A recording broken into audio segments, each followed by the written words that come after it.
Friends, இன்றைக்கி 11th ஸ்டாண்டர்டில் ஒரு இம்பார்ட்டண்ட்டான ஒரு சாப்டர் பார்க்கலாம். அதாவது 3rd சாப்டரில் இருக்கக்கூடிய நேப்பியர்ஸ் ஃபார்முலா அப்படிங்கிறது ரொம்ப இம்பார்ட்டண்ட்.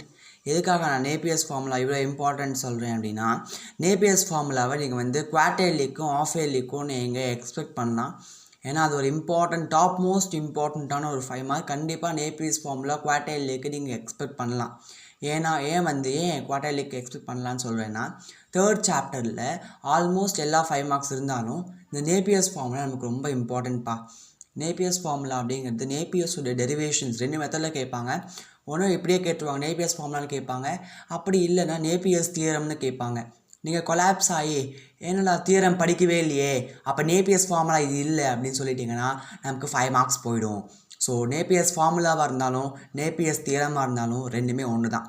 இந்த நேப்பியர்ஸ் டெரிவேஷன் அண்ட் நேப்பியர்ஸ் ஃபார்முலாவை நான் ஆல்ரெடி சால்வ் பண்ணி நம்ம சேனலில் போட்டிருக்கேன். அதை போய் தயவு செஞ்சு ஒரு வாட்டி பார்த்துருங்க. அதை பார்த்துட்டிங்கன்னா உங்களுக்கு தெளிவு கிடச்சிரும். நீங்கள் கண்டிப்பாக பப்ளிக்கே நீங்கள் 5 மார்க் ரெடி ஆகிடுவீங்க.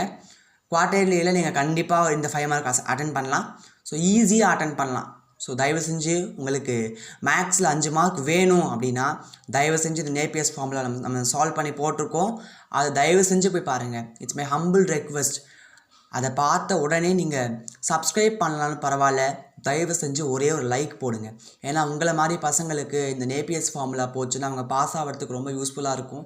நீங்கள் வந்து மற்றவங்களை பாஸ் பண்ணுறதுக்கு ஹெல்ப் பண்ணிங்கன்னா காட்ஸ் கிஃப்ட், காட்ஸ் கிரேஸ், உங்களோட பப்ளிக் ஸ்கோர் உங்களுக்கு இன்க்ரீஸ் ஆகலாம். தயவு செஞ்சு ஒரே ஒரு லைக் போட்டுட்டு நேப்பியர்ஸ் ஃபார்முலா சால்வ் பண்ணி பாருங்கள். தேங்க்யூ.